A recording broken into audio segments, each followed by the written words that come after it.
Assalamualaikum warahmatullahi wabarakatuh.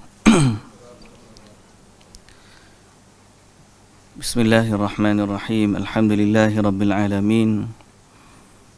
Wassalatu wassalamu ala ashrafil anbiya'i wal mursalin, Nabiyyina Muhammadin wa ala alihi wa sahbihi ajma'in. Rabbi shrah li sadri wa yassir li amri wahlul 'uqdatan min lisani yafqahu qawli, amma ba'du. Muslimin dan muslimat yang dirahmati Allah Subhanahu wa taala sekalian, segala puji dan syukur bagi Allah Subhanahu wa taala, Tuhan sekalian alam. Selawat serta salam atas Nabi kita Muhammad sallallahu alaihi wasallam, juga atas ahli keluarga baginda, para sahabatnya dan para pengikutnya sehinggalah ke hari kiamat. Alhamdulillah.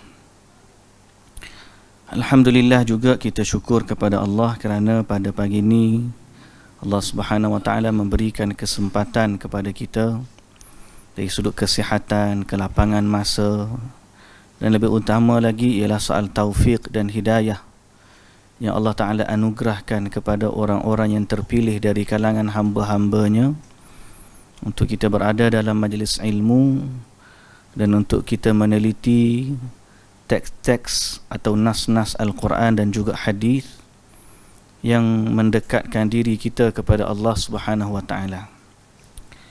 Dan sesungguhnya kehidupan dunia ini akan jadi indah andai kita makmurkan waktu kita dalam ketaatan kepada Allah.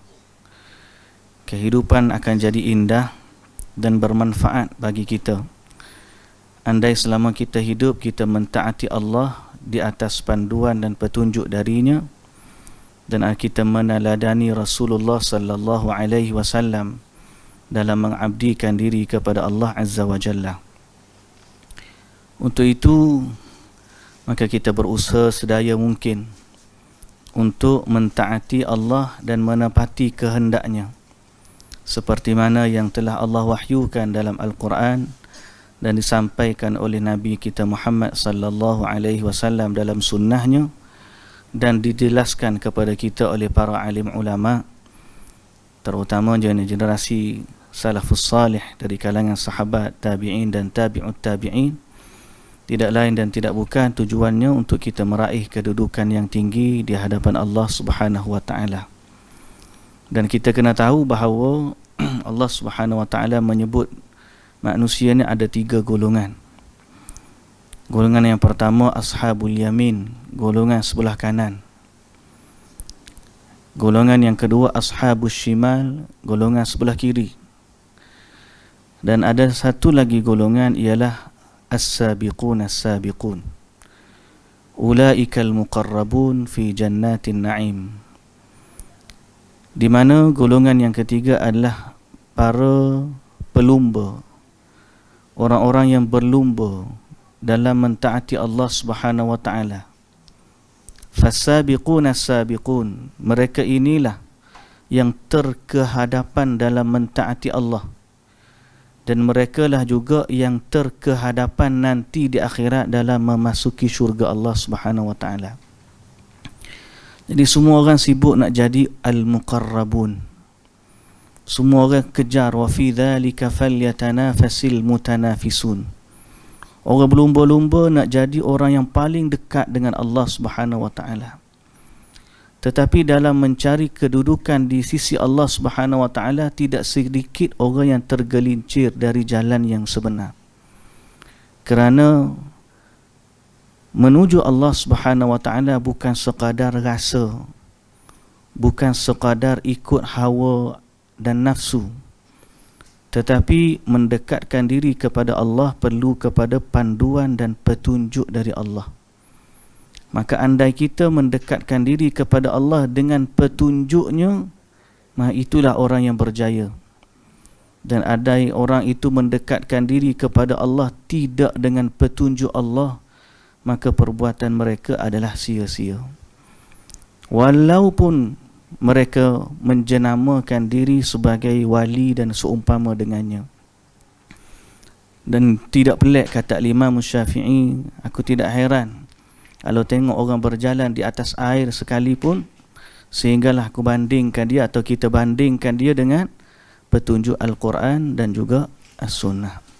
Jadi sebab itu muslimin dan muslimat yang dirahmati Allah, kita bersyukur kepada Allah Subhanahu wa taala di atas nikmat iman, nikmat hidayah dan juga taufik yang mendekatkan kita kepada wahyu Allah Subhanahu wa taala, itulah Al-Quran dan juga As-Sunnah. Kita juga memerhatikan sebahagian daripada masyarakat yang mana sibuk dalam urusan menyucikan jiwa dan memurnikan ruh mereka dengan jalan-jalan yang tidak disyariatkan oleh Allah dan Rasul. Mereka menamakan diri mereka dengan kumpulan sufi, tasawuf dan dengan istilah-istilah lain yang merujuk kepada perjalanan menuju Allah. Bab kata Dr. Said Ramadan Al-Buti, golongan terdahulu daripada kalangan sufi, mereka orang yang mencari kemurnian hati dengan berpandu kepada Al-Quran dan juga As-Sunnah.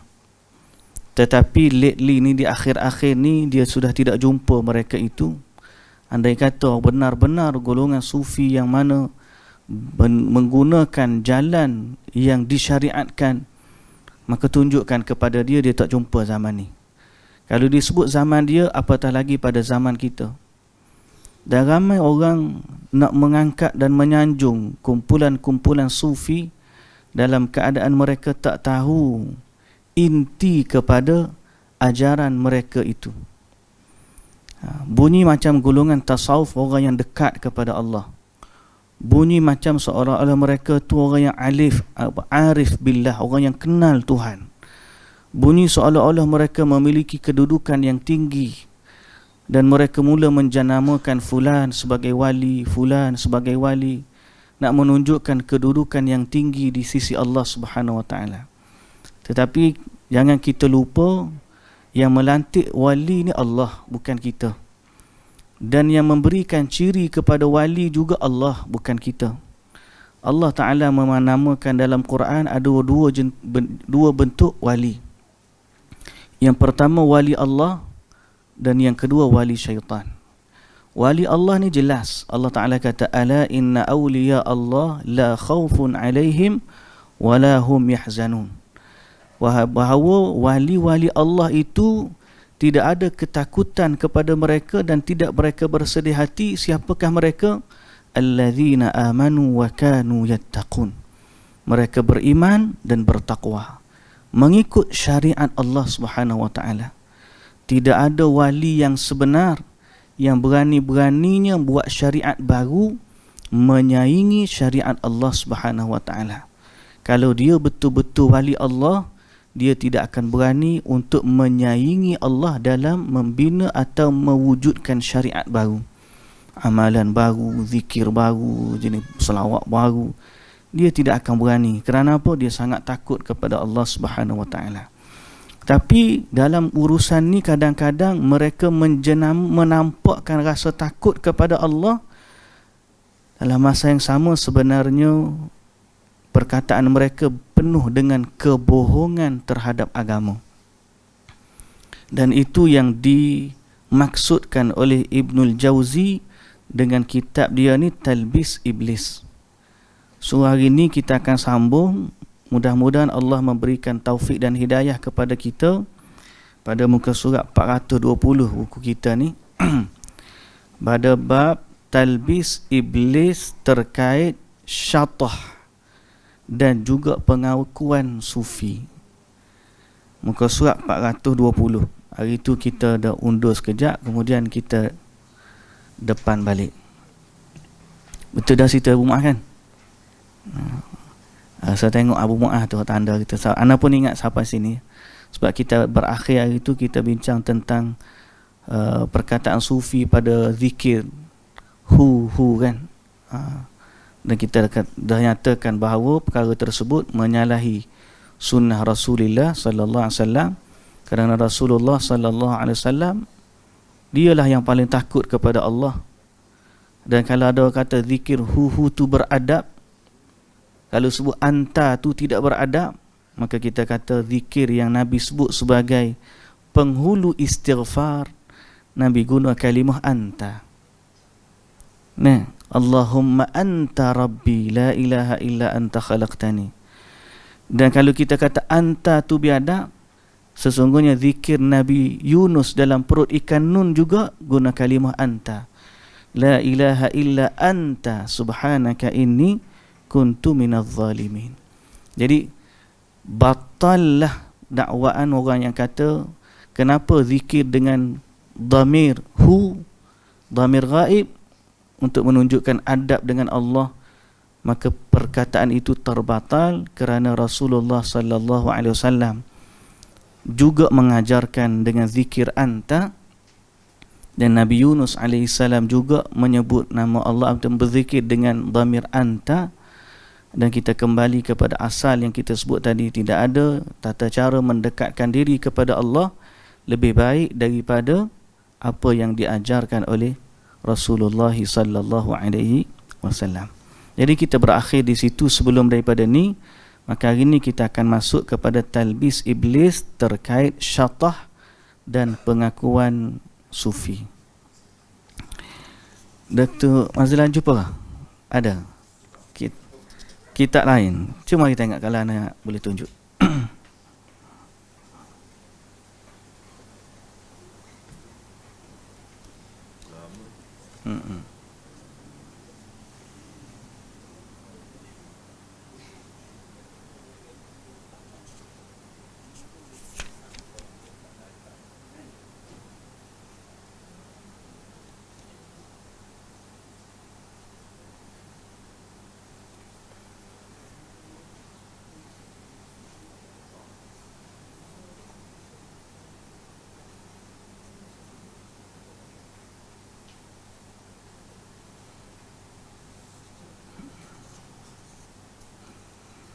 Ni macam kita dah baca dah.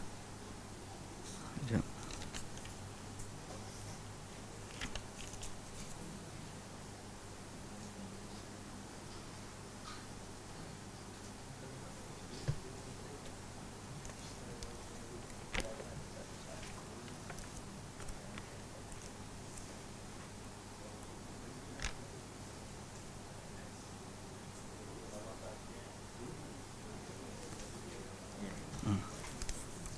Sama.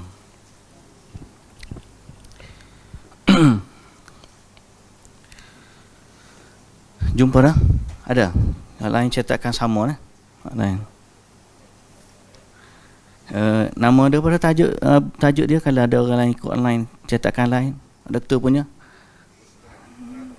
muka surat 518 atas nama tajuk dia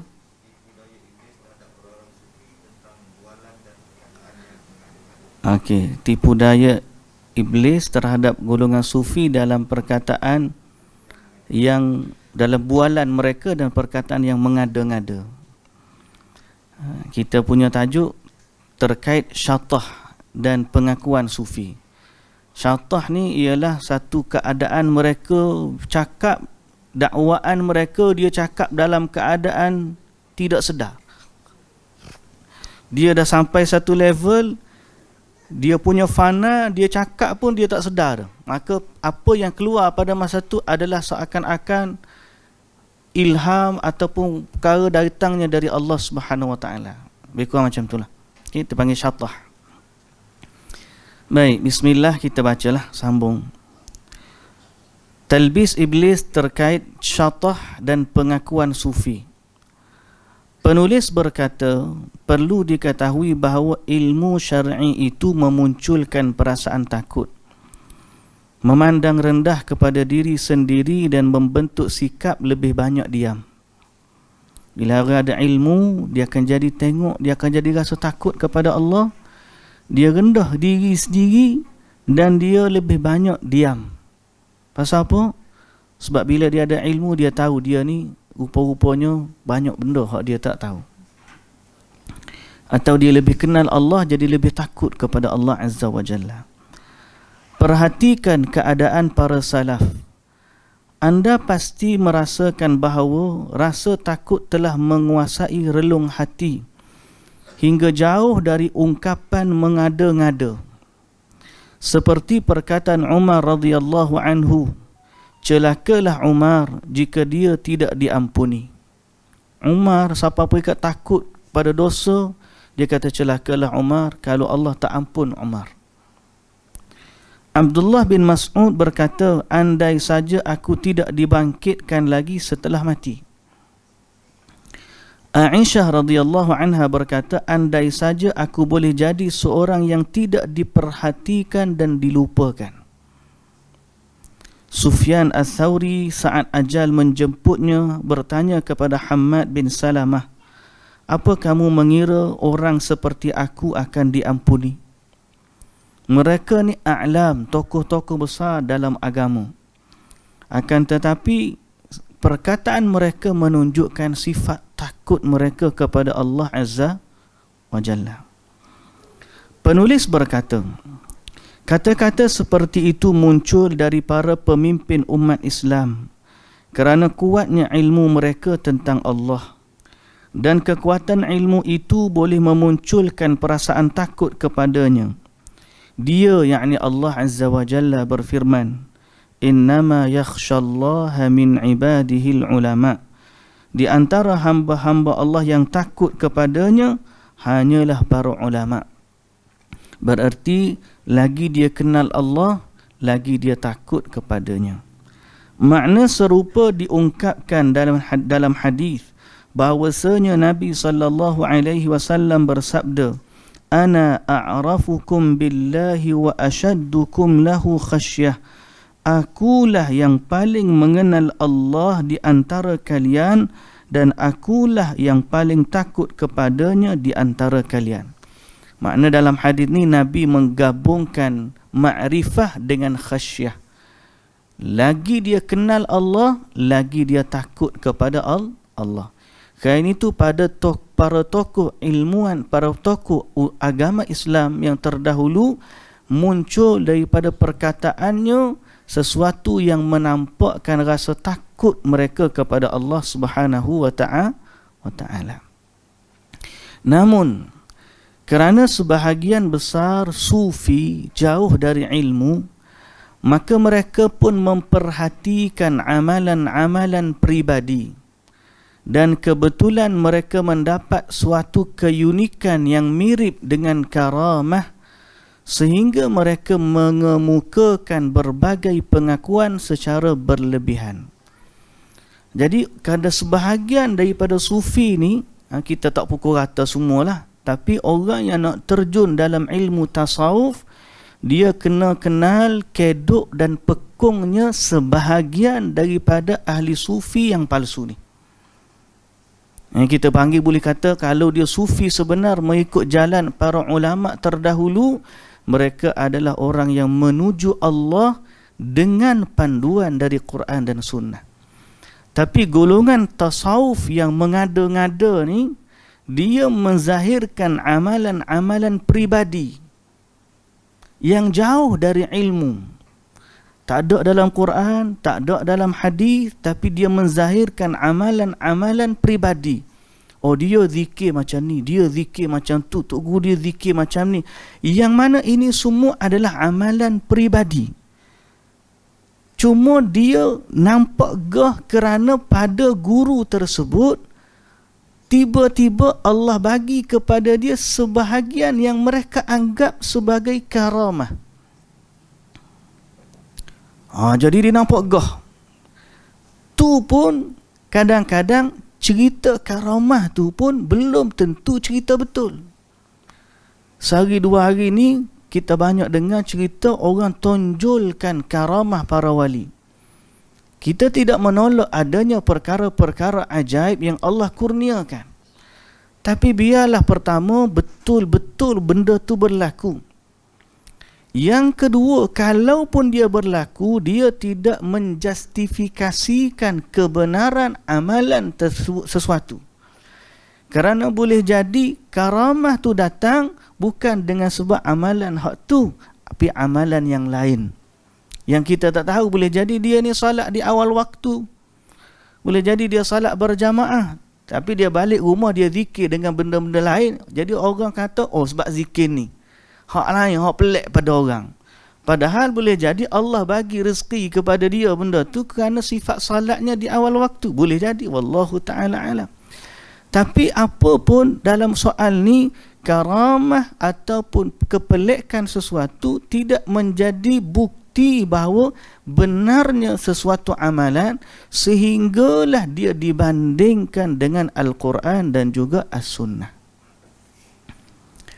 Ada cerita bab karamah. Hak terbaru kita kata anak murid dia tu kecing atas batu, tu jadi emas. Ada cerita pula dia kata apa, Tok Kenali dulu terberak dalam kereta. Sehingga tuan kereta tu tak sedar pun Tok Kenali tu ada najis dalam kereta dia, kerana najis tu wali tak bau pun. Cerita karut macam tu, nak puji ke nak hina kita pun tak tahu. Nak puji Tok Kenali ke nak hina Tok Kenali. Cerita Tok Kenali tu siapa pekat naik kereta sakit perut terberak atas kereta. Tuan dia tak tahu pun sehingga dia nak basuh kereta 2-3 hari tu tengok ada najis. Dan najis tu katanya najis Tok Kenali. La haula wala quwwata illa billah. Alangkah huduhnya cerita mereka. Kalau cerita tu demo boleh terima, maka itu sebenarnya bukan cerita memuliakan, malah cerita yang merendahkan martabat seorang alim. Logik ke seorang tok guru naik kereta berak atas kereta orang? Dia nak kata tok guru najis dia tak bau. Hak dia nak highlight tu dia lupa. Lepas tu kalau dia tahu zaman Tok Kenali ni bukan Tok Kenali naik kereta tu naik Grab macam zaman kita. Zaman Tok Kenali hidup tu tahun 1900, awal 1900. Hak ada kereta zaman tu adalah para bangsawan atau raja-raja je ada. Mana kalau Tok Kenali naik kereta tu adalah kereta raja ataupun para bangsawan. Maka tak kena sakal lah kalau naik kereta bangsawan pergi berak atas kereta dia. Tapi orang lain boleh terima cerita begitu. Kenapa? Atas nama karamah. Bila kita tegur dia kata, demo tak percaya bab karamah. Kita bukan tak percaya adanya benda-benda yang Allah boleh bagi. Tapi biarlah dia benar-benar berlaku dan betul-betul memuliakan seorang alim. Ni tiba-tiba kecing pun atas batu jadi emas. Tunjuk air keluar daripada gambar hidup ayam biasa.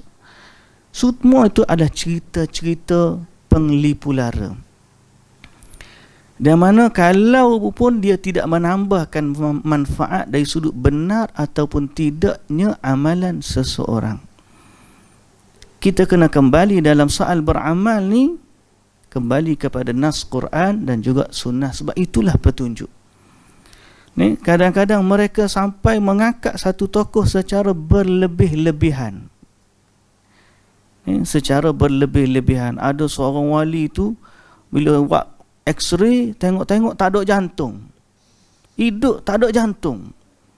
Doktor pun pelik, mana jantung? Aku sudah titipkan dia Madinah dekat dengan Rasulullah sallallahu alaihi wasallam. Mengarut cerita. Macam mana orang boleh percaya? Jadi kalau umat ni dihidangkan dengan cerita-cerita sebegitu sahaja, inilah yang disebut sebagai projek pembodohan umat. Islam tidak akan tertegak dengan cerita-cerita sebegitu. Umat Islam tidak akan maju dan gemilang dengan cerita-cerita sebegitu.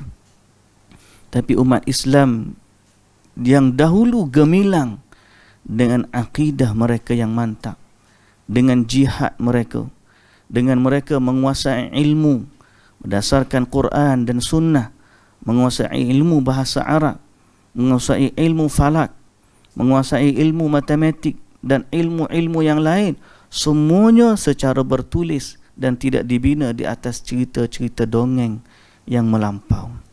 Semoga Allah Subhanahu wa taala menjaga akal fikiran kita agar kita ni makan makanan otak yang betul-betul berkhasiat. Ilmu ni adalah makanan bagi otak kita. Kalau masuk dalam kepala kita ni benda-benda yang benar, sahih, maka cerdaslah otak kita. Tapi kalau kita ni duk masuk dengar cerita-cerita hikayat, dongeng, tak tahu mari mana, lama-lama dia akan jadi beku. Kenapa? Dia telah masuk ke dalamnya makanan otak yang tidak berkhasiat. Bukan setakat tidak berkhasiat, yang busuk dan merosakkan. Semoga Allah Ta'ala menjaga akal kita daripada kebohongan dan juga pendustaan, walaupun tujuannya adalah untuk menampakkan kemuliaan. Muslimin dan muslimat yang dirahmati Allah, antara pengakuan sufi yang melampau disebut oleh Ibnul Jauzi, Abu Yazid Al-Bistami berkata, aku berharap kiamat segera terjadi sehingga aku boleh memasang kemahku di neraka Jahannam. Dahsyat perkataan dia. Aku harap kiamat tu berlaku cepat supaya aku boleh pasang kemah di dalam neraka Jahannam.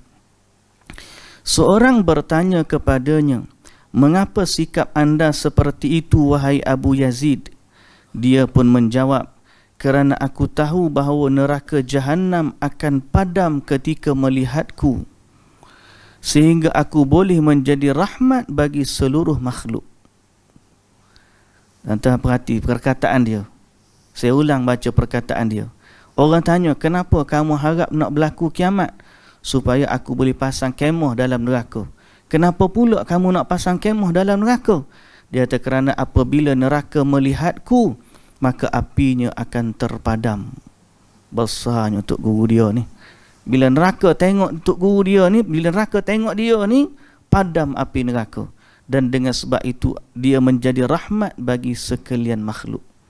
Maksudnya bila api neraka padam, tak ada lah orang kena azab dengan api neraka. Itu perkataan dia. Penulis berkata, ini jawapan dia, perkataan Abu Yazid Al-Bistami itu sangat buruk, mengandungi unsur meremehkan neraka, salah satu tempat yang diagungkan Allah. Agung di sini maknanya Allah gambarkan neraka ni benda besar, tapi sampai ke mulut dia, neraka ni bunyi lekeh.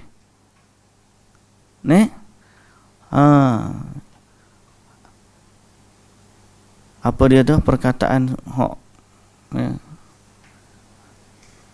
sanggup masuk api neraka kerana cintamu, sanggup kerana lautan api. Bukan apa ayat-ayat tak tahulah jenis. Ada dalam Facebook semalam apa? Status tu dia kata apa? Kalau mencintaimu menyebabkan aku masuk neraka, aku sanggup masuk neraka. Lagu itulah seolah-olah. Allahu Akbar. Jadi ada orang jawab, dia kata, buatlah rehearsal dulu. Kalau kata sanggup dengan api neraka, tak payah air. Curah api tahu dah, curah api petrol nyala. Buat rehearsal dulu, sanggup. Bunyi lekehnya api neraka. Pakai lighter pun pada dah. Neraka ni benda yang Allah Ta'ala sebut besar.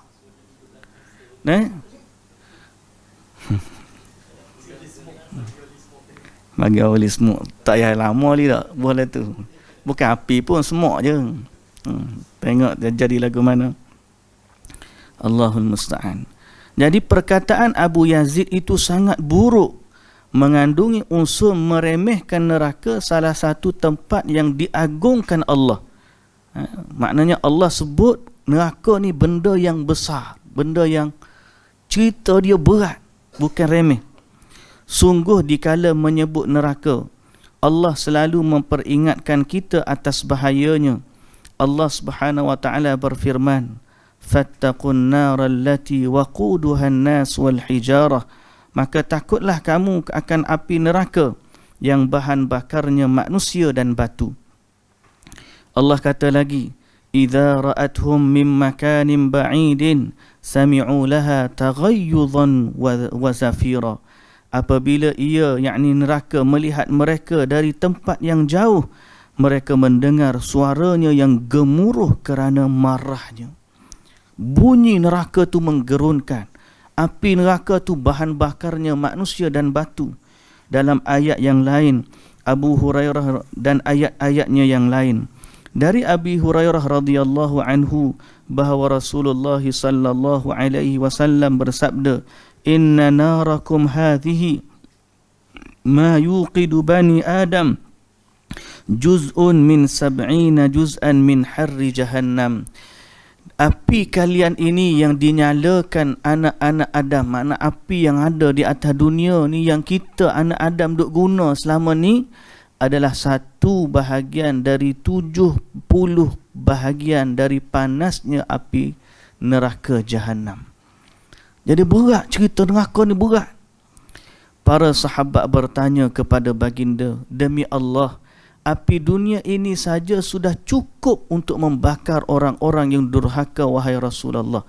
Ya Rasulullah, usahakan 1/7, usahakan 70 kali ganda. Satu ni pun cukup dah kalau untuk mengazab dan membakar. Rasulullah sallallahu alaihi wasallam kata, "Fa innaha fuddilat 'alaiha bi 69 juz'an kulluhunna mithlu harriha." Sesungguhnya api neraka itu 69 kali ganda lebih panas dari api dunia, dengan masing-masing kelipatan, yakni kali ganda. Panasnya itu sama dengan panas api dunia. Yakni setiap kali ganda, kalau kita kata api dunia ni ada sampai 1000 darjah Celsius. Kalau orang main pisau dia nak berapa? 1200 ke darjah Celsius untuk lembutkan besi. Maknanya setiap kali ganda tu 1000, naik lagi 1000. Kalau 70 kali ganda, berapa darjah Celsius dia kita pun tak tahu. Hancur sehancur-hancurnya. Hadis itu diriwayatkan oleh Al-Bukhari dan Muslim, yakni dalam kitab As-Sahihain.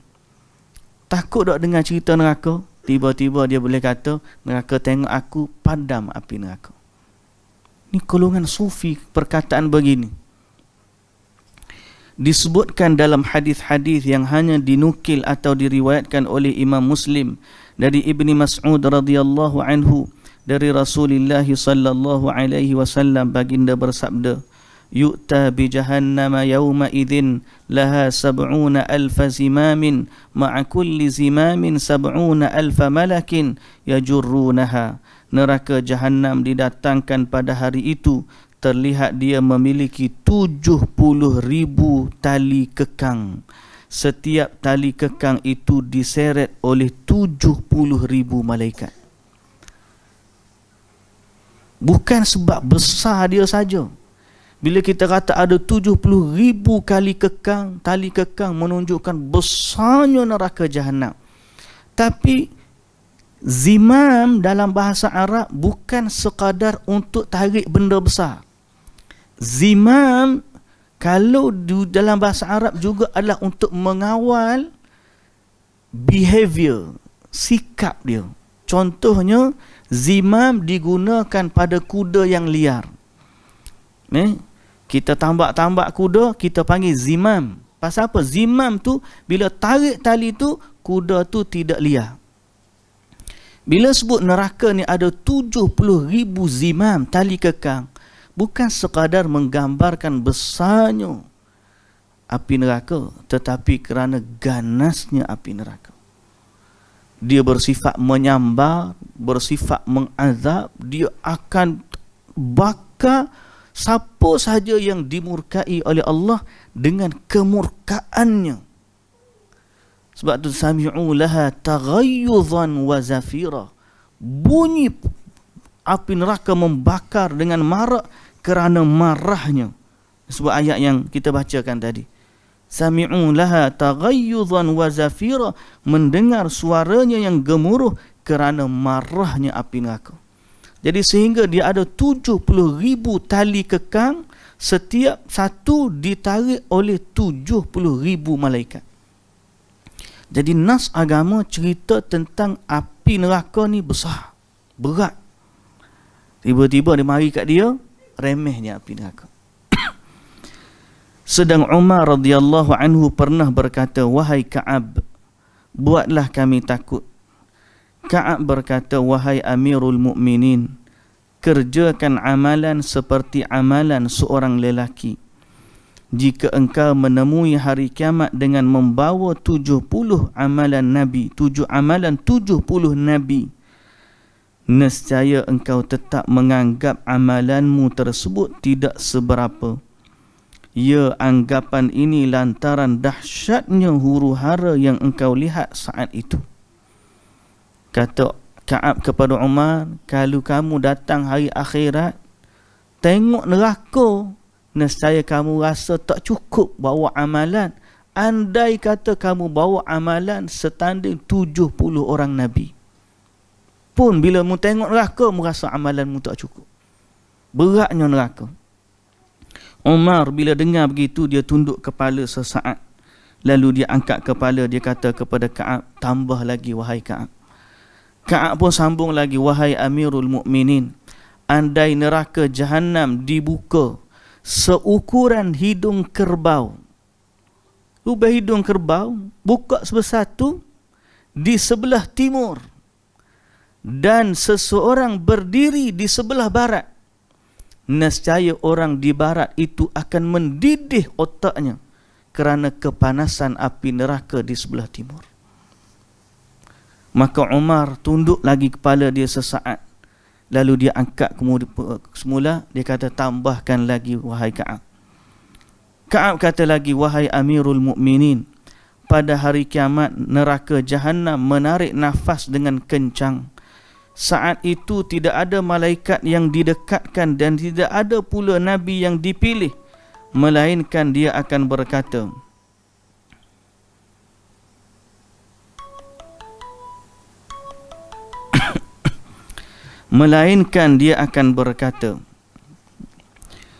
wahai Tuhanku, selamatkan diriku. Hari ini aku tidak memohon kepadamu, melainkan untuk keselamatan diriku sendiri. Yani Nabi pun kata, Allahumma sallim sallim, Allahumma sallim sallim. Hari semua orang tengok neraka, para Nabi pun minta perlindungan dengan Allah daripada neraka, selamat diri dia. Abdullah bin Rawahah satu ketika menangis, lantas isterinya berkata, mengapa kamu menangis? Abdullah pun jawab, aku diberitahu bahawa aku pasti mendatangi neraka, namun aku tidak diberitahu bahawa aku akan meninggalkannya. Jadi aku takut. Semua orang ni, Allah Ta'ala kata dalam Quran, wa im minkum illa wariduha, semua daripada kamu mesti mendatangi neraka. Jadi Allah kata semua orang akan pergi ke neraka, tapi aku tak, dah ada jaminan semua orang pergi neraka, tapi aku tak tahu apakah aku dijamin untuk selamat daripadanya. Jadi dia menangis kerana takut kepada neraka. Penulis berkata, jadi ni dia jawab perkataan Sufi yang nama Abu Yazid tadi, yang kata apa? Aku nak masuk neraka sebab kalau neraka tengok aku, padam api neraka. Penulis kata apa? Kalau seperti itu keadaan orang-orang terbaik di kalangan umat ini, dan seperti itu pula kegelisahan mereka, lantas bagaimana dengan orang yang suka membuat pengakuan yang mengada-ngada dari kalangan penganut sufi di atas? Ada pak kita ni kata siap boleh ajar zikir titian sirat hak panjang tu jadi sahasta je. Seolah-olah Allah lekehnya neraka. Boleh baca zikir titian sirat hak tajam tu, dah, yang jauh tu tiba-tiba jadi sahasta je bagi dia. Lekehnya dia tengok dengan cerita. Sedang orang-orang terdahulu, semisal Umar Al-Khattab, semisal Aisyah radhiyallahu anha, Abdullah bin Rawahah, semua orang-orang yang hebat ni bila dengar cerita neraka takut mereka, Masya Allah. Mari di golongan sufi, dia cerita neraka tu remeh ya. Ni cerita neraka tu remehnya. Jadi penulis kata apa? Ironinya, dia bahkan berani memastikan keselamatan bagi dirinya sendiri padahal dia tidak tahu apakah dirinya akan selamat ataupun tidak. Orang dulu takut siapa pun ikat menangis, tiba-tiba dia kata aku nak masuk neraka, seolah-olah dia yakin bila masuk neraka api neraka padam tengok dia. Ini adalah perkataan yang kita panggil hikayat dongeng yang melampau. Jadi kena hati-hati orang yang minat kepada golongan sufi. Kita tak kata semua sufi macam tu, tapi kena tahu bahawa di kalangan mereka ada para pendusta dan penglipu lara. Bukankah yang pernah dipastikan selamat dari siksa Allah hanyalah orang-orang tertentu dari kalangan sahabat Nabi kita Muhammad sallallahu alaihi wasallam? Ibnu Aqil, mana orang dijamin selamat ni sahabat Nabi je.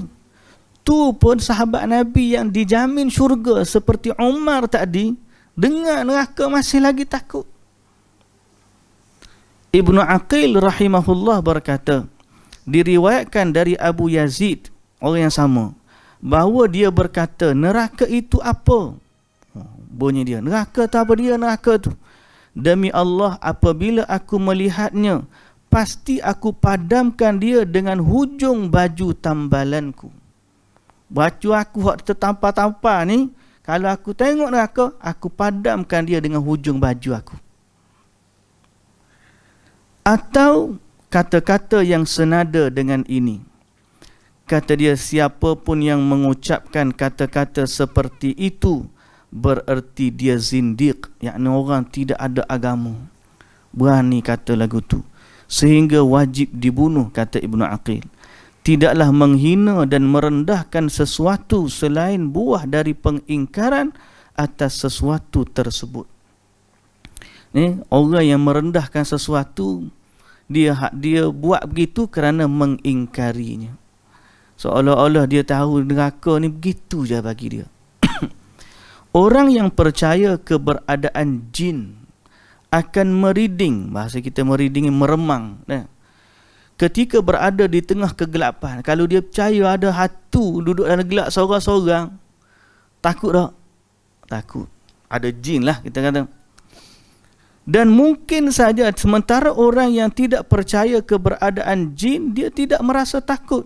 Mungkin saja dia menentang, jin bawalah aku, dan dia tak percaya.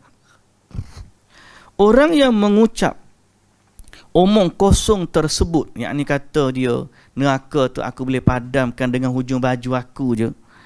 Orang yang mengucap omongan tersebut yang kosong tu, wajahnya perlu didekatkan dengan lilin. Cuba letak lilin depan muka dia. Jika dia merasa gelisah, maka katakanlah kepadanya, ini hanyalah bara api. Ini api kecil baru. Merasa tak selesa dah. Mana berani kecek dengan neraka lagu tu? Kecek tentang neraka lagu tu. Taifus Saghir mengisahkan, aku mendengar pakcikku, khadamnya Abu Yazid, pelayan Abu Yazid, berkata, aku mendengar Abu Yazid berkata, Maha suci aku, Maha suci aku. Betapa agungnya kedudukanku. Sesudah itu Abu Yazid berkata, cukuplah diriku untuk diriku, cukuplah diriku, cukuplah aku. Dia puji bukan subhanallah dah. Maha suci aku, Maha suci aku. Dia puji diri dia. Biasanya orang sufi kalau kita cerita bab ni, dia dah sampai ke satu tahap, dia fana, iaitu menyatu diri dia dengan Tuhan. Dia akan sampai ke satu tahap, dia dah bersatu dengan Tuhan. Sebab tu dia puji Tuhan tu, dia puji diri dia, kerana pada dia, Tuhan sudah ada dalam diri dia, dan diri dia sudah bersatu dengan Tuhan. Ini juga dakwaan yang mengarut. Aku berkata, andai kisah ini sahih dari Abu Yazid, mungkin si perawi tidak faham perkataan tokoh sufi ini. Mungkin saja Abu Yazid sedang menyebut pujian al-haq kepada dirinya, lalu mengucapkan Maha suci aku, Maha suci aku, meniru kalam Allah, bukan menuturkan kata-kata peribadi. Dia kata mungkin orang tu tak faham betul kot. Dia hanya menukilkan kata Allah, Maha suci aku, Maha suci aku. Dia nak bagi alasan. Al-Junaid menakwilkan perkataan Abu Yazid tersebut dengan penakwilan yang jika tidak merujuk apa yang aku sebutkan, maka penakwilan itu tidak perlu digubris. Ja'far Al-Khuldi berkata, dikatakan kepada Al-Junaid, Abu Yazid pernah berkata, Maha suci aku, Maha suci aku, akulah Rabb yang paling tinggi. Mendengar berita tersebut, Al-Junaid berkata, orang itu, yakni Abu Yazid, sedang larut dalam kesaksian terhadap Allah yang maha luhur, sehingga dia berkata seperti yang disaksikan. Al-Haq membuatnya linglung kerana penglihatan terhadapnya, sehingga yang dia lihat hanyalah Allah. Maka dia menyifatinya secara spontan, yakni dengan menirukan ucapannya. Makna orang ini dah sampai tahap tak sedar, kemudian dia hanya tiru percakapan Allah. Allah kata, Maha suci aku, Maha suci aku. Pada dianya, itulah keadaan orang sufi sampai ke tahapnya. Aku berkata, jawab Ibnul Jauzi, yang demikian itu tidak diragukan lagi merupakan khurafat. Khurafat. Mana ada Nabi SAW tak pernah ajar zikir kita puji Allah dengan dhamir mutakallim. Puji diri sendiri seolah-olah kita bersatu dengan Tuhan, ataupun kita ambil perkataan Tuhan puji diri dia. Maha suci aku, Maha suci aku, tak ada. Dari Abdullah bin Ali As-Sarraj, dia mengemukakan, aku mendengar Ahmad bin Salim Al-Basri berkata di dalam majlisnya di Basrah pada satu hari, Fir'aun tidak mengatakan seperti yang dikatakan oleh Abu Yazid. Sebab Fir'aun kata, ana rabbukumul a'la, aku Rabbmu yang paling tinggi. Adapun kata Rabb juga digunakan untuk makhluk seperti Rabbud Dar. Sedang Abu Yazid kata, Maha suci aku, Maha suci aku. Sungguh kalimat ini hanya dibolehkan bagi Allah. Yang ni berat lagi daripada Fir'aun. Kurang-kurang Fir'aun kata, ana rabbukumul a'la. Perkataan Rabb tu boleh juga dari sudut bahasa digunakan kepada makhluk, merujuk kepada pemilik. Ana rabbud dar, aku ni pemilik rumah, Rabb juga. Adapun Abu Yazid ni berat lagi, dia puji perkataan aku tu dengan subhana, maha suci aku, kata dia. Berat lagi daripada Fir'aun. Setelah itu, aku, yakni Abdullah bin Ali As-Sarraj bertanya, menurutmu riwayat ini sahih dari Abu Yazid? Dia kata, betul ke Abu Yazid kata begitu? Ahmad bin Salim menjawab, ya, Abu Yazid memang mengatakan demikian. Aku menyahut, ada kemungkinan bahawa perkataan Abu Yazid itu ada pendahuluannya. Boleh jadi dia sedang mengisahkan bahawa Allah berfirman, Maha suci aku. Kerana manakala kita mendengar seorang mengatakan tidak ada ilah yang berhak diibadahi selain aku, maka kita tahu dia sedang membaca, yakni bukan mendakwa. Aku, Abdullah bin As-Sarraj, juga pernah menanyakan kepada beberapa penduduk Bustam yang tinggal dekat rumah Abu Yazid ihwal perkataan itu, namun mereka menjawab, kami tidak mengetahui perkataan ini. Abu Yazid berkata, kita baca cepatlah dia punya ni, banyak sangat perkataan dia.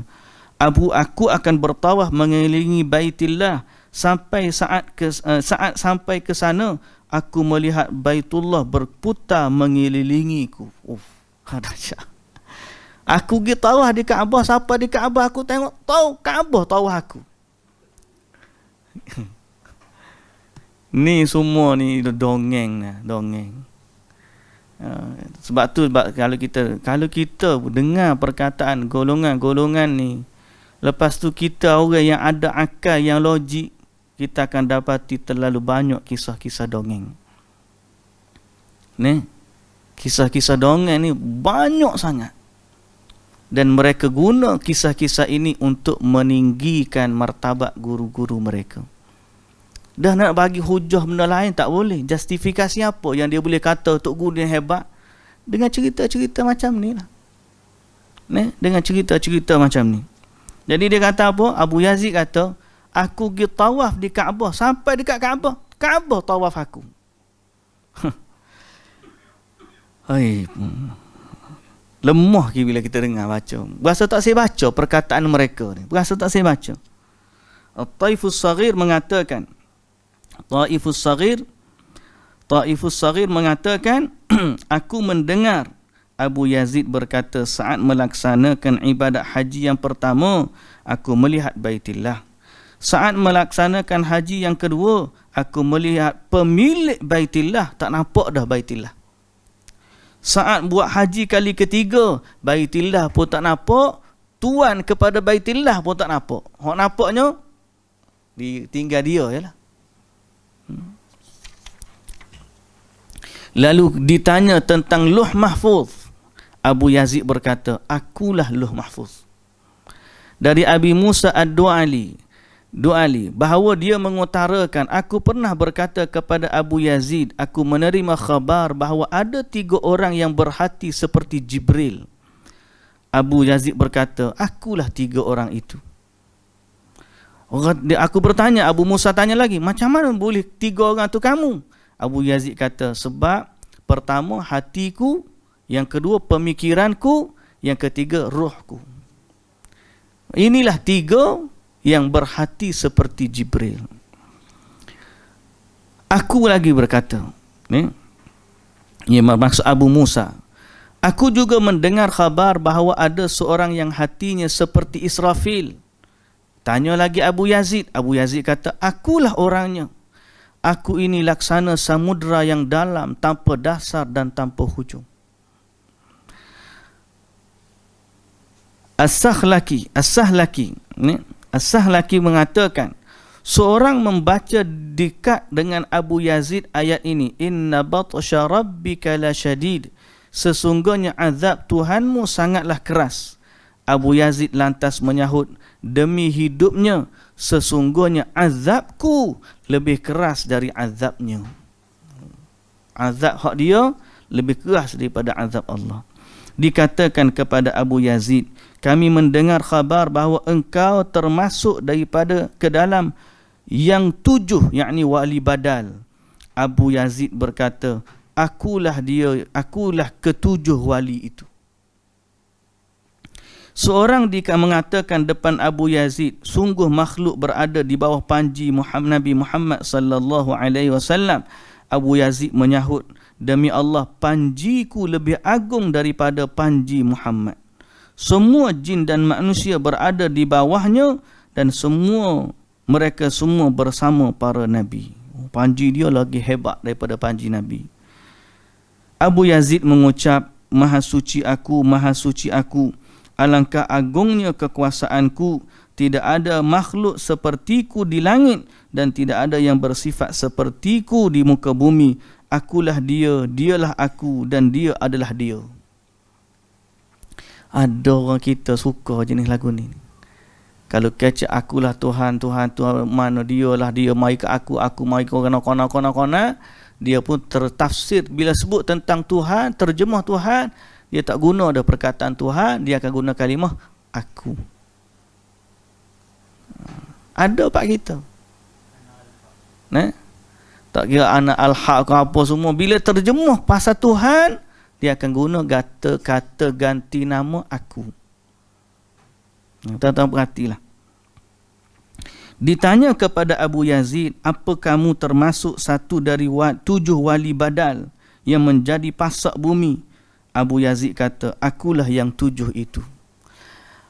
Al-Hasan bin Ali bin Salam berkata, ketika masuk ke kota Madinah, Abu Yazid diikuti oleh banyak pengikut. Dalam keadaan kita dengar percakapan dia begitu sekali punyalah mengarut, ramai pengikut dia. Satu hari dia masuk Madinah dengan ramainya pengikut. Kemudian dia menoleh ke arah mereka dan mengatakan, sungguh aku adalah Allah yang tidak ada ilah selainku, maka beribadahlah kepadaku. Abu Yazid gila, kata orang Madinah. Lalu mereka pun meninggalkannya sendirian. Mujurlah dia dengar. Tapi kalau hak dengar, hak ikut juga begitulah. Semoga Allah Ta'ala menjauhkan kita dari kepada kebodohan. Abu Yazid bertutur, suatu hari aku diangkat sehingga berdiri di hadapan Allah. Lalu dia berfirman kepadaku, wahai Abu Yazid, makhlukku ingin melihat dirimu. Aku berkata, wahai kekasihku, aku pun ingin mereka melihatku. Dia, yakni Allah, berfirman lagi, wahai Abu Yazid, aku ingin memperlihatkanmu kepada mereka. Aku berkata, wahai kekasihku, yakni Allah lah, Abu Yazid kata ni, jika memang mereka ingin melihatku dan engkau pun menginginkan itu, maka aku tidak boleh menentangmu. Dah kalau kamu nak suruh hamba-Mu nampak, maka aku tak boleh kata apalah Tuhan. Lalu dia kata apa? Dekatkanlah aku pada keesaanmu, kenakanlah rububiyahmu kepadaku, serta angkatlah aku kepada keesaanmu. Dahsyat ni. Siapa menyatu dengan rububiyah dan keesaan Tuhan, sehingga ketika semua makhlukmu melihatku, mereka pun mengatakan kami melihatmu, yakni kami melihat Allah. Bila makhluk tengok aku, dia nampak Allah ya. Kata dia, maka engkaulah yang ada di dalamnya, sedangkan aku tidak berada di dalamnya. Ni ayat-ayat begini ni, ada ni orang minat ni. Lalu Rabbku, yakni Tuhanku, melakukan hal-hal tadi kepadaku. Dia mendirikanku, menghiasi diriku, serta mengangkatku, kata Abu Yazid. Lantas dia berfirman, keluarlah menuju makhlukku. Maka aku melangkah satu kali guna keluar dari sisinya dan menuju makhluknya. Pada ayunan langkah kedua aku jatuh pengsan. Maka Allah Subhanahu wa Ta'ala berseru, kembalikan kekasihku, sungguh dia tidak kuat berpisah dariku meskipun sesaat saja. Dikisahkan dari Abu Yazid bahawa dia menyatakan Nabi Musa AS ingin melihat Allah, sementara aku tidak ingin melihat Allah. Justru Allah lah yang ingin melihat aku. Gila ni. Orang gila ke apa ni? Kalau Ibnul Jauzi tak tulis ayat ni, kita pun tak tahu ada orang boleh cakap macam ni. Tapi inilah yang ada. Sekarang pun ada. Main batu kali.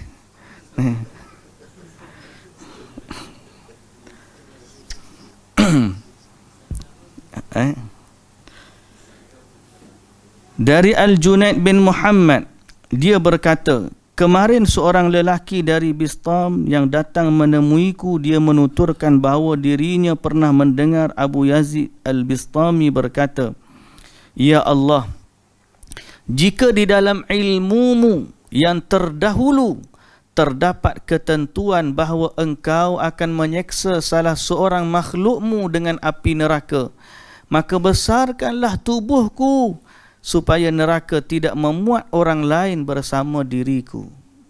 Faham tak ayat ni? Faham ke? Orang ada kitab dia boleh tengok 2-3 kali. Orang tak ada kitab dia dengar je. Lagu mana? Gapo ustaz ayat ni? Kita ulang sekali lagi. Kata Abu Yazid, dia kata, ya Allah, jika dalam ilmumu yang terdahulu terdapat satu ketentuan bahawa engkau akan menyeksa salah seorang daripada makhlukmu dengan api neraka.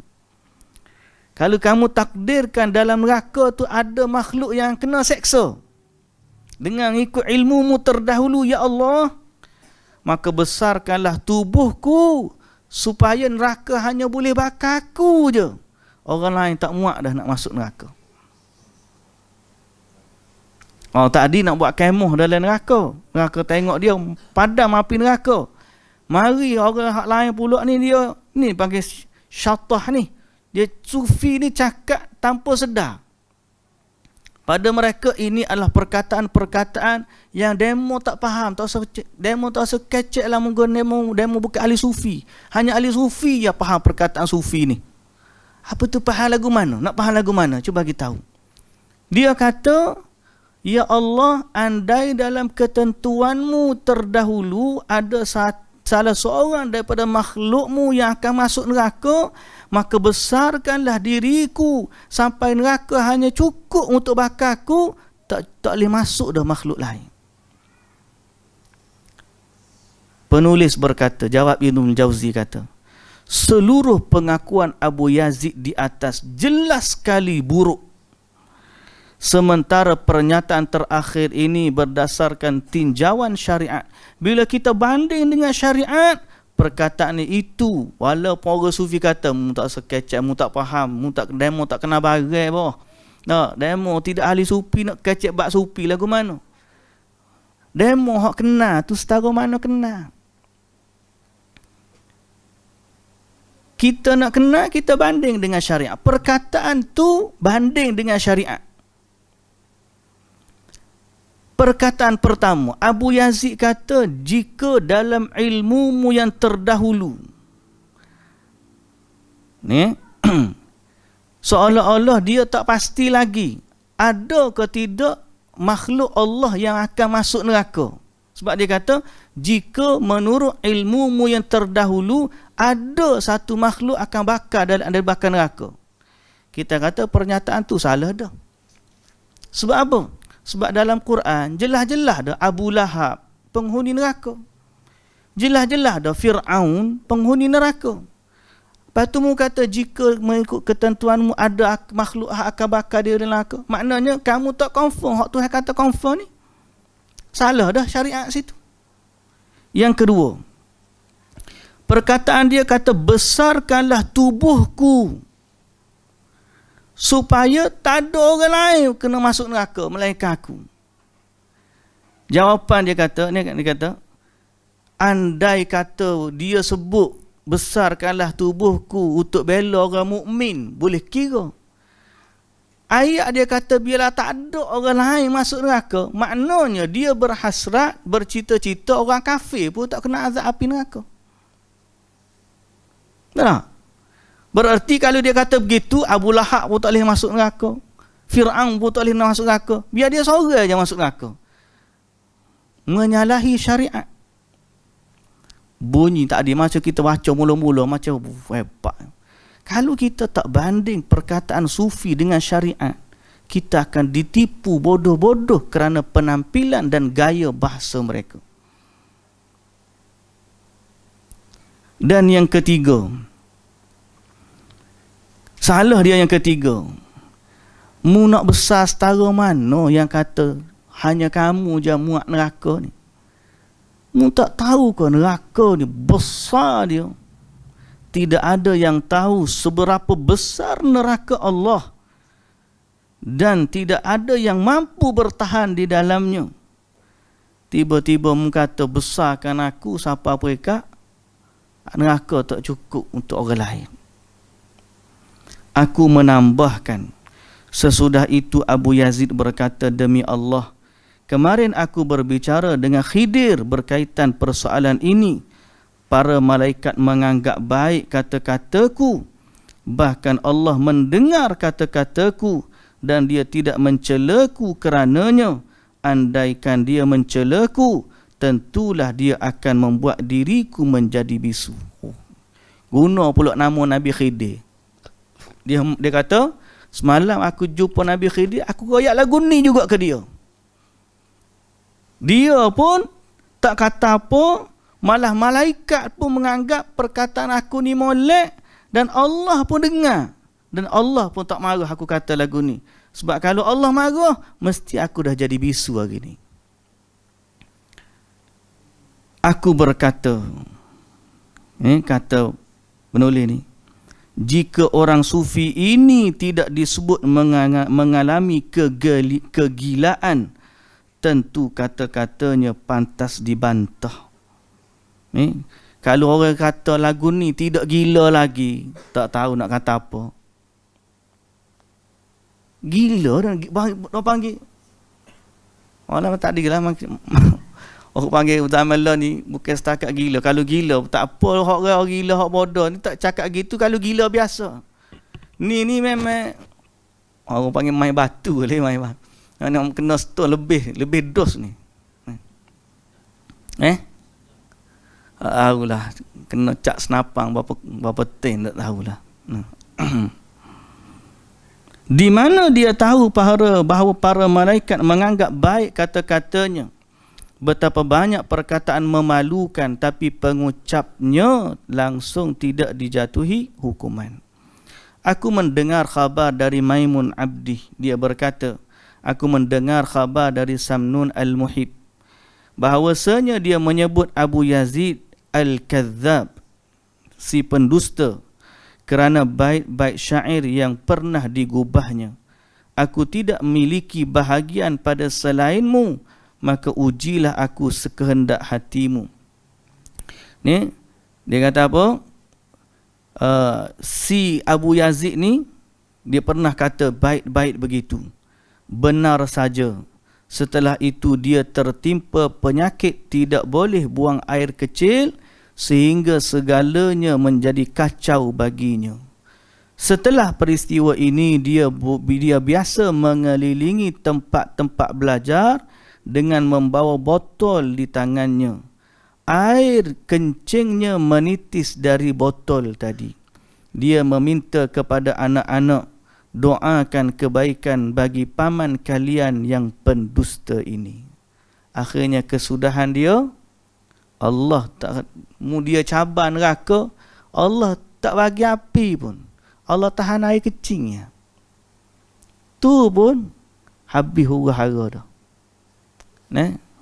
Tu pun habis huru-hara dah. Jangan main. Dan dalam soal agama ni, jangan sebut sedap mulut. Penulis berkata, kulitku meremang dikarenakan kisah-kisah di atas. Benarkah dia, Abu Yazid, si penganut sufi itu, kuat untuk berada di dalam neraka? Aku bila dengar perkataan-perkataan yang dibawa tadi, kita sendiri berasa, ya Allah, betul ke dia kecek lagu tu? Betul ke dia berani untuk menahan api neraka? Ini tidak lain melainkan hasil dari kebodohan terhadap Allah Subhanahu wa taala. Andai orang bodoh ini mengenal Allah, tentulah hanya keselamatan dari siksa Allah yang diminta olehnya. Dari Abul Abbas bin Atha bahawa dia menceritakan, sebelumnya aku tidak percaya tentang berbagai karamah sampai seseorang yang terpercaya bercerita kepadaku dari Abul Hasan An-Nuri ihwal karamahnya. Kemudian aku bertanya kepadanya mengenai hal itu, lalu dia menjawab, seperti itulah adanya.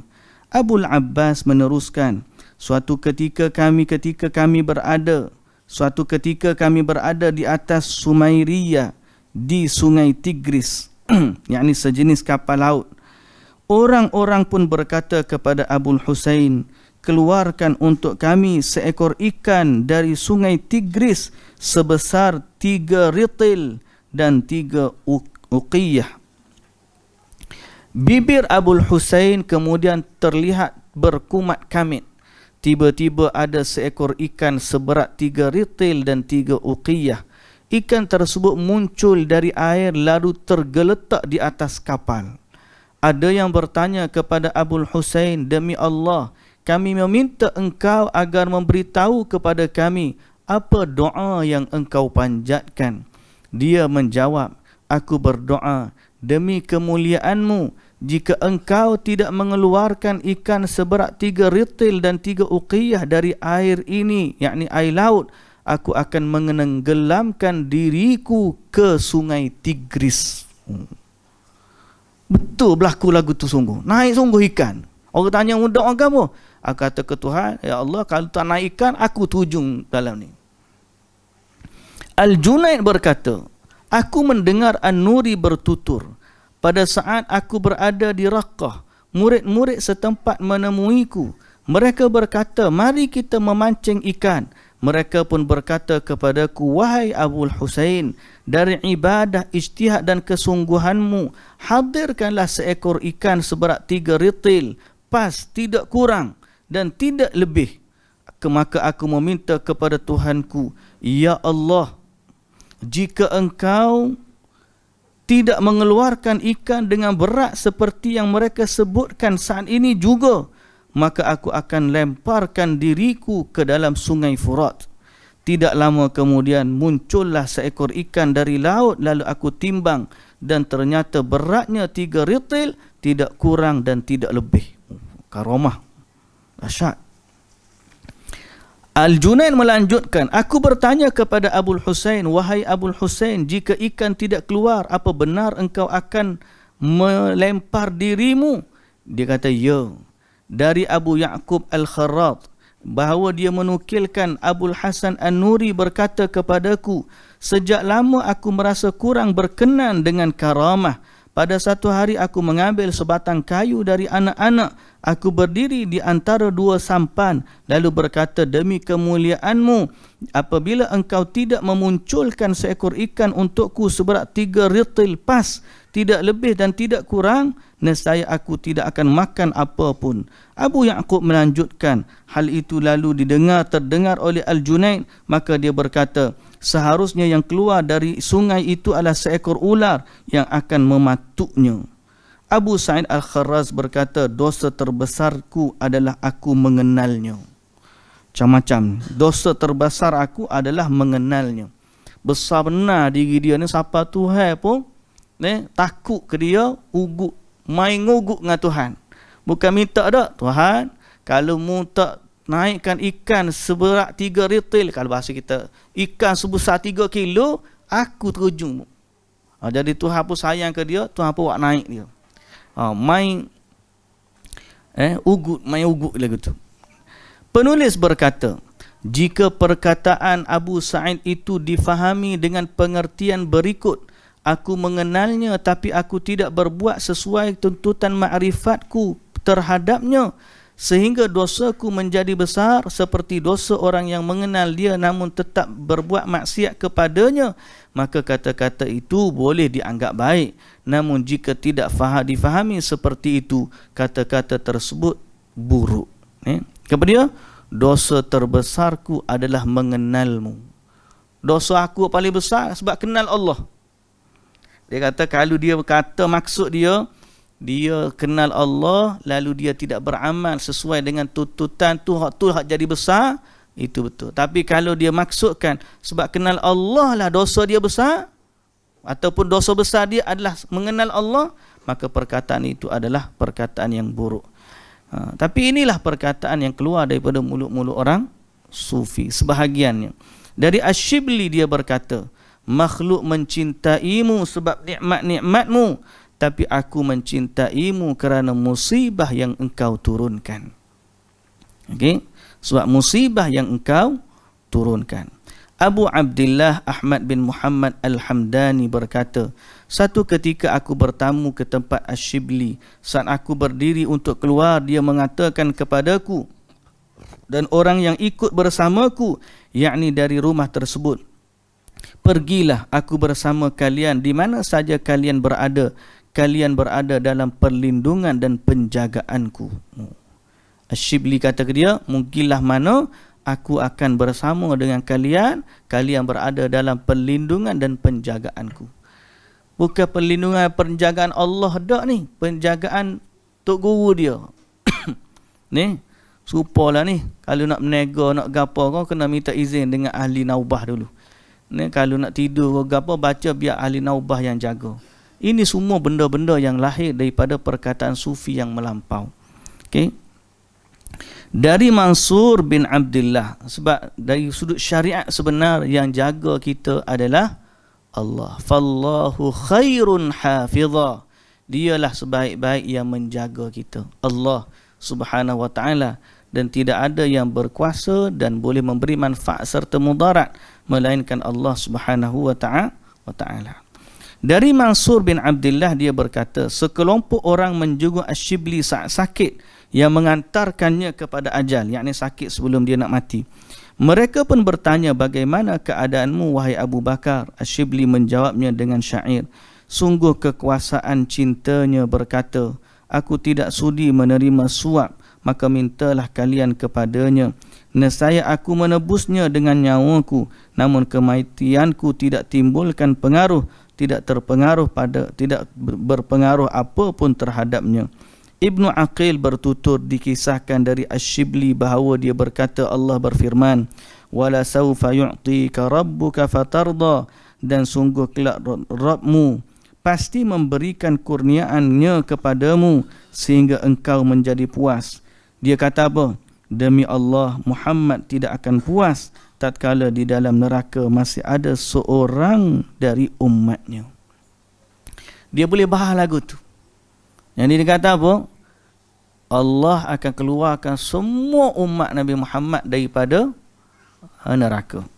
Jadi Nabi Muhammad tidak akan puas tatkala masih ada seorang dari umatnya. Ya. Lalu Asyibli berkata, Muhammad akan memberikan syafaat kepada umatnya. Setelah beliau, aku akan memberi syafaat di neraka sehingga tidak seorang pun yang tersisa. Nabi Muhammad waktu keluar, lepas daripada tak ada tinggal lagi orang, Syibli kata, aku pula bagi syafaat sehingga tak meninggal seorang rabuk dalam neraka. Ibnu Aqil menjelaskan, pernyataan pertama tentang Nabi SAW itu merupakan sebuah dusta. Kerana Nabi SAW merelakan orang-orang yang berbuat dosa untuk diseksa. Bagaimana tidak begitu sementara baginda sendiri melaknat 10 orang terkait arak. Jadi dia kata Nabi Muhammad ni tak akan redha sehingga semua umat dia ni, baik orang berdosa kau, baik orang jahat kau, semua keluar belaka. Nak tunjuk besarnya kasih sayang Nabi ni. Sehingga Nabi tak redha ada lagi daripada umat dia yang duduk dalam api neraka. Jawab di Ibnu Aqil, perkataan begitu terhadap Nabi pun dusta. Sebab apa? Kalau dia kata Nabi tak redha umat dia yang berdosa diazab, maka itu adalah perkataan yang salah. Kerana Nabi melaknat orang-orang yang berkait dengan dosa besar. Salah satunya ialah Nabi melaknat 10 orang yang terlibat dengan minum arak. Jadi kalau Nabi tak redha semua umat termasuk orang berdosa, maka perkataan laknat Nabi tak ada manfaat lah. Jadi kita banding, kita bukan tak faham perkataan sufi ni, kita faham bahasa dia, tapi kita bandingkan pula dengan syariat, dengan Quran, dengan hadis. Oh, akhir sekali kita nampak pendustaan dia. Kalau orang tak banding dengan Quran, tak banding dengan hadis, bunyi macam syarahan dia tu, oh, kemah. Nabi ni sayang kepada umat dia semua sekali, hak berdosa, hak tak berdosa ni, semua sekali boleh keluar daripada. Betul, sampai syafaat nanti, siapa-siapa yang kata la ilaha illallah akan keluar. Tapi nak sebut Nabi tak redha umat dia diazab, itu satu pendustaan terhadap Nabi. Nabi ni dia boleh minta je dengan Allah untuk yang memberi syafaat dan keluar. Soal redha dan izin syafaat ni duduk siapa? Allah. Yang redha dan izin syafaat ni boleh berlaku dengan 2 syarat. Pertama, man dzalladzi yashfa'u indahu illa bi'idnih. Kemudian illa yang syarat yang kedua soal redha. Lupa dah ayat tu. Tapi nak sebutnya, Allah hanya siapa yang Allah redai barulah boleh keluar. Jadi tiba-tiba dia kata Nabi Muhammad tak redha sehingga umat dia. Perkataan tersebut terhadap Nabi adalah dusta. Kerana Nabi sendiri melaknat orang-orang yang melakukan dosa besar. Tapi kalau kita tak banding dengan syariat lagu tu, kita rasa macam betul ayat dia. Dengan demikian anggapan bahawa Nabi SAW tidak rela Allah menyeksa orang-orang keji merupakan dakwaan yang batil dan menyelisihi hukum syariat kerana kebodohan. Sedangkan anggapan Asyibli bahawa dia termasuk di antara mereka yang diizinkan memberi syafaat bagi semua makhluk dan dia lebih tinggi dari syafaat Nabi sallallahu alaihi wasallam, maka itu adalah perkataan kufur. Kerana ketika seseorang memastikan dirinya termasuk penghuni syurga, berarti dia sesungguhnya penghuni neraka. Apalagi jika dia mengakui dirinya berada di atas kedudukan yang lebih tinggi dibanding kedudukan nubuwah kenabian, bahkan bila mana dibandingkan dengan al-maqam al-mahmud yang pastinya adalah syafaat terbesar. Nabi Muhammad ni syafaat Nabi paling besar. Mari ke dia, ada lagi hak meninggal selepas syafaat Nabi, dia pula buat keluar pula. Oh dahsyat. Sampai habis orang lain. Ibnu Aqil berkata, aku hanya dapat menghadapi para ahli bid'ah dengan lisan dan hatiku. Andai kata aku dapat mengangkat senjata, tentu aku basahi tanah dengan darah orang yang merosakkan syariat Islam ini. Dari Abul Abbas bin Atha bahawa dia menceritakan, aku membaca Al-Quran dan setiap kali aku mengetahui Allah Azza wa Jalla menyebut dan memuji hamba-Nya, pasti dia menguji hamba itu. Lantas aku memohon kepada Allah agar menimpakan ujian kepadaku. Selang beberapa hari ada 20 mayat yang keluar dari rumahku. Tidak seorang pun di antara mereka yang kembali lagi. Harta, akal, anak serta keluarga Abul Abbas lenyap sehingga dia mengalami gangguan mental selama 7 tahun atau sekitar itu. Sesudah sembuh kata-kata pertama yang dia ucapkan, yakni aku katakan dengan jujurnya kepadamu, engkau telah membebaniku begitu berat.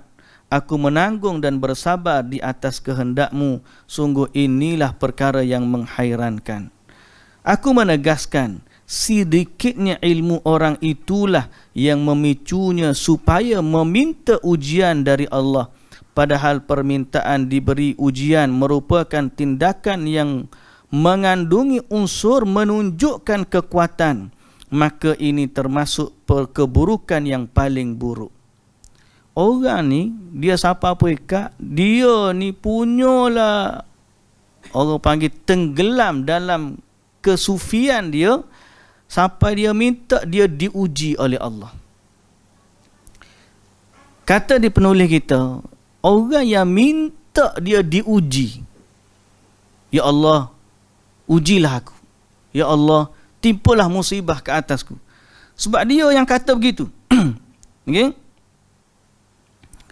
Dia kata apa? Lantas aku bermohon kepada Allah agar menimpakan ujian kepadaku. Lepas daripada tu Allah betul-betul uji dia. Kata penulis kita, orang yang betul-betul cerdik, yang benar agama dia, tidak akan minta agar diuji. Kerana permintaan untuk diuji ni seolah-olah menunjukkan kekuatan kepada Allah. Macam kita, kalau kita minta tentangan, menunjukkan kita ni kuat. Okey, kita dua, lepas daripada ni, jumpa kat luar. Betul tak? Kalau anak sebut kat bun, maknanya anak ni sama level dengan dia. Sedangkan kita main bola kapung pun tak lepas. Betul tak? Tapi bila kita memberikan tentangan, itu menunjukkan kekuatan. Jadi kalau orang tu minta dengan Allah untuk diuji, mu nak ayat apa? Mu sanggup, mu mampu menerima ujian dari Allah. Maknanya kalau Allah bagi ujian kamu, Tuhan, mu bagi ujian, mu boleh tengoklah aku ni sabar setara mana. Jangan sombong dengan Allah. Malah kita kena minta keselamatan. Nabi ajar kita, Allahumma inni as'alukal afwa wal afiyah Fid dunya wal akhirah. Ya Allah, aku minta kemaafan dan aku minta keafiatan, kesejahteraan dunia akhirat aku minta. Kita tak minta musibah, kita minta kebaikan. Tapi kalau Allah memberi musibah, kita sabar. Tapi jangan minta dengan Allah seolah Allah cabar Tuhan, timpakan musibah. Tidak lahir perkataan begini melainkan daripada orang yang bodoh dan tidak mengenali hakikat syariat. Okey? Kerana kata syatah bererti lalim. Lalim maknanya syatah ni fana. Kelaliman ni tidak boleh dinisbahkan kepada Allah. Tak sedar. Ni mabuk. Bahasa kita boleh kata mabuk lah. Ni. Maka pemahaman terbaik ialah dengan mengatakan ungkapan itu diucapkan oleh Abul Abbas tatkala sedang mengalami perubahan, bukan setelah sembuh dari sakitnya. Dari Muhammad bin Al-Husain As-Sulami bahawa dia menuturkan, aku mendengar Abul Hasan Ali bin Ibrahim Al-Husri mengatakan, biarkan aku menanggung ujianku. Bukankah kalian adalah anak-anak Adam yang telah Allah ciptakan dengan tangannya, yang sudah ditiupkannya sebahagian dari ruhnya kepadanya, yang Allah perintahkan kepada para malaikat untuk bersujud kepadanya, serta yang Allah titahkan perintahnya di atasnya, tetapi dia malah melanggar perintahnya. Jika wajah pertama sudah sekotor ini, maka bagaimana dengan wajan yang terakhir? Muhammad bin Al-Husain As-Sulami melanjutkan, Al-Husri mengutarakan, selama beberapa waktu aku membaca Al-Quran tanpa mohon perlindungan Allah dari gangguan syaitan. Aku bergumam, memangnya siapa syaitan itu sampai berani mendatangi bacaan firman Allah yang maha benar. Oh, dahsyat. Dia punya kefahaman tu pelik. Dia kata apa? Aku selama baca Quran, aku tak baca a'udzubillahi minasyaitanirrajim. Sebab apa? Dia kata syaitan tu mana dia berani nak mari kepada dekat dengan perkataan Allah.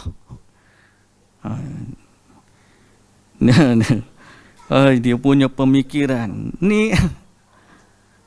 Dia kata syaitan ni tak berani. Sesungguhnya penulis kata, ayat dia tu menyelisih perintah Allah. Yang suruh kita berlindung dengan Allah siapa? Daripada gangguan syaitan waktu nak baca Quran ni siapa? Allah sendiri. Allah yang ajar. Soal syaitan berani tak berani gapo semua tu ikutlah dia. Mu jangan fikir kerja syaitan. Mu kena fikir kerja mu. Kerja kita berlindung daripada gangguan syaitan. Soal dia nak mari ganggu kok mana, lagu mana dia nak main, kita tak tahu tipu daya cara mana. Sebab tu kita kena taat kepada Allah. Selebihnya Allah yang jaga kita daripada gangguan syaitan. Selama kita taat, Allah suruh buat gini, kita buat gini. Allah suruh buat gitu, kita buat gitu. Allah suruh depan, kita depan. Allah suruh belakang, belakang. Kita taat kepada Allah dengan kata sami'na wa ata'na, maka Allah yang selamat. Ni tiba-tiba kita kata tak payah baca bismillah, tak baca a'udzubillah. Kita kena baca Quran. Quran ni muka dia kalam Allah. Syaitan tak boleh mari ganggu muka dia kalam Allah. La ilaha illallah. Allah sendiri kata, fa idza qara'tal Qur'ana fasta'iz billah. Kamu baca Quran, berlindunglah dengan Allah daripada syaitan. Jadi seolah-olah dia lebih pandai daripada Allah. Abul Abbas Ahmad bin Muhammad Ad-Dinawari pernah mengutarakan, para sufi itu telah meruntuhkan sendiri tiang-tiang ilmu tasawuf, memporak-porandakan suluk jalannya, juga mengubah makna-maknanya dengan nama-nama yang mereka buat-buat. Mereka menyebut tabiat sebagai tambahan, perilaku yang tidak sopan sebagai keikhlasan, penyimpangan dari kebenaran sebagai kedangkalan, menikmati sesuatu yang tercela sebagai kebaikan, akhlak yang tidak baik dinilai sebagai keberanian, sifat kikir sebagai kekuatan, mengikut hawa nafsu sebagai ujian, kembali ke dunia sebagai penerimaan, meminta-minta sebagai pekerjaan, beserta kata-kata kotor sebagai celaan. Kadang-kadang mereka tu dia guna istilah merosakkan amal ibadat. Ni Guna istilah-istilah yang menampakkan baik, sebenarnya yang keluar perkataan dusta dengan gaya bahasanya, padahal apa yang dia sebut dusta. Kadang-kadang dia tak bawa sanad pun tak ada, perkataan ulama dia kata. Mana ada ulama kata? Lepas tu dia kata ada dalam kitab, padahal kitab pun tak tahu duk mana. Dan seumpama itulah. Ketahuilah bahawa sebenarnya tarikat sufi yang hakiki, maknanya tarikat generasi pertama. Sebab tu kita kata kita tidak menolak orang panggil golongan ilmu tasawuf penyucian jiwa pada generasi awal. Mereka dulu semisal kita kata Syekh Abdul Qadir Al-Jilani, orang kata berakidah salaf, beramal dengan sunnah. Mari akhir-akhir zaman ni amalan tak ada kembali kepada Quran, tak ada kembali kepada sunnah. Zikirnya adalah amalan peribadi guru-guru. Mereka tahu benda ni tak ada dalam Quran, mereka tahu benda ni tak ada dalam sunnah, tapi mereka tegar nak buat juga dengan alasan ini amalan peribadi guru-guru yang telah memiliki karamah. Sedang pada kita Al-Quran dan As-Sunnah adalah panduan sebenar-benarnya dalam beramal. Ni apa yang menghalang seorang nak ikut sunnah? Kita kata ni sunnah yang sahih, ini amalan Nabi, ikut ni. Jadi apa yang menghalang dia? Tidak ada yang menghalangnya melainkan ketaksuban kepada individu tertentu atau kumpulan tertentu, sehingga mereka melebihkan apa yang guru mereka ajar dan mereka meninggalkan sunnah Rasulullah sallallahu alaihi wasallam. Ketahuilah bahawa yang terbaik adalah panduan Al-Quran dan juga As-Sunnah sebagaimana yang difahami oleh para salafus salih. Dan kalau kita kembali kepada generasi-generasi emas yang mereka ni duduk sibuk dengan tazkiyatun nufus, sibuk dengan menyucikan rohani dan jiwa mereka, dan kita akan dapati perkataan-perkataan mereka sangat takut kepada Allah Subhanahu wa taala, sehingga mereka tak berani nak berdusta dan berbohong dalam agama Allah. Lah ni mulut cakap takut kepada Allah, tapi dalam masa yang sama mulut itu juga berbohong, berdusta atas nama Allah. Keluar cerita-cerita pelik secara dusta dan tipu. Keluar zikir-zikir pelik yang didatangkan dengan fadilat-fadilat yang palsu. Reka pula amalan-amalan yang tidak ada sandaran yang besar dan kukuh dari agama, seolah-olah mereka memiliki kuasa dalam menentukan dan mengadakan syariat.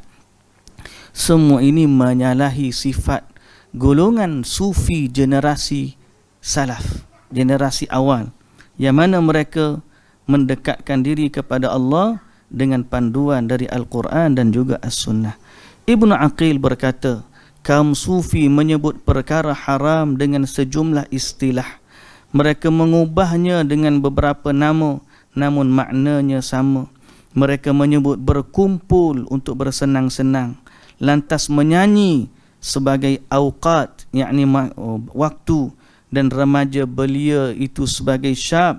Wanita tercinta oleh mereka disebut sebagai saudara perempuan, sedang wanita yang mencintai dengan istilah muridah, tarian dan kesenangan sebagai wajid, dan tempat-tempat hiburan serta pengangguran disebut sebagai ribat. Perubahan ini tidak boleh. Jadi benda-benda tu macam nyanyi tak boleh, tapi dia sebut sebagai al-wajd. Zikir-zikir melompat-lompat. Kalau orang lain buat tu kita panggil, orang panggil heavy metal lah panggil. No. Kalau orang lain buat, kita akan kata dia panggil apa dia, istilah dia? Headbanging. Kalau orang lain buat, dia akan panggil headbanging. Tapi bila dia duk dia panggil ni kefanaan sufi. Lalu dia kata apa istilah dia? Salah satunya tempat-tempat hiburan. Sebab di situ ada banyak nyanyian dan sebagainya. Dia dah jadi tempat hiburan dan tempat pengangguran. Orang-orang yang tak ada kerja duduk situ dipanggil sebagai ribat. Ribat ni inilah tempat perjuangan dia. Tempat dia berjuang untuk menyucikan diri, dia panggil ribat. Lalu dinamakan dengan nama-nama begitu, padahal di situ adalah tempat-tempat yang terisi dengan hiburan dan pengangguran. Semoga Allah Ta'ala menyelamatkan kita daripada perkara-perkara yang menyimpang dari agama. Muslimin dan muslimat yang dirahmati Allah, tidaklah kita berbicara ni untuk memburukkan mana-mana individu, melainkan cinta kita dan keutamaan kita adalah mengajak manusia kembali kepada Islam yang sebenar, yang asli, sebagaimana diwahyukan oleh Allah kepada Rasulnya dan sebagaimana yang diajarkan oleh Rasulullah sallallahu alaihi wasallam kepada para sahabat. Sesungguhnya keredaan Allah, kecintaan Allah berada pada perintahnya, dan keredaan Allah selama orang itu patuh kepada apa yang diwajibkan. Sebab itu kita tahu dalam hadis Nabi sallallahu alaihi wasallam kata, wa ma taqarraba ilayya 'abdi bi syai'in ahabbu ilayya mimma aftaradtuhu alaih. Allah Ta'ala kata, tidak ada seorang hamba yang lebih aku suka dia mendekatkan diri kepadaku melainkan dengan apa yang aku fardukan ke atasnya. Dan senantiasalah hamba itu mendekatkan diri kepada Allah dengan perkara-perkara sunat sehingga aku mencintainya. Semua itu kita tahu terkandung dalam perintah Allah, iaitu apa yang Allah Ta'ala sebut dalam Quran dan apa yang disampaikan melalui Rasulullah sallallahu alaihi wasallam dalam hadis. Semoga Allah Ta'ala memberikan taufik dan hidayah kepada kita untuk mengikuti jalan kebenaran sebagaimana yang telah diajarkan oleh Rasulullah sallallahu alaihi wasallam dan diperturunkan generasi demi generasi secara bersanad dan sahih yang ada dalam kitab-kitab para ulama yang mu'tabar. Wallahu ta'ala a'lam. Baik, ada soalan?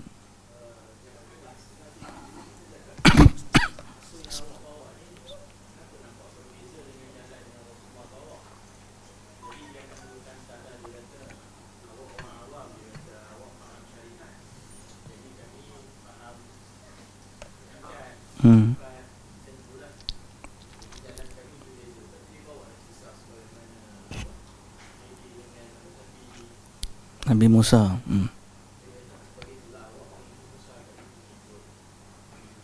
Khidir. Baik, terima kasih yang bertanya. Ada orang bila kita tanya dia kenapa dia berbeza dengan syariat Nabi Muhammad, lalu dia membawa kisah Nabi Khidir dengan Nabi Musa.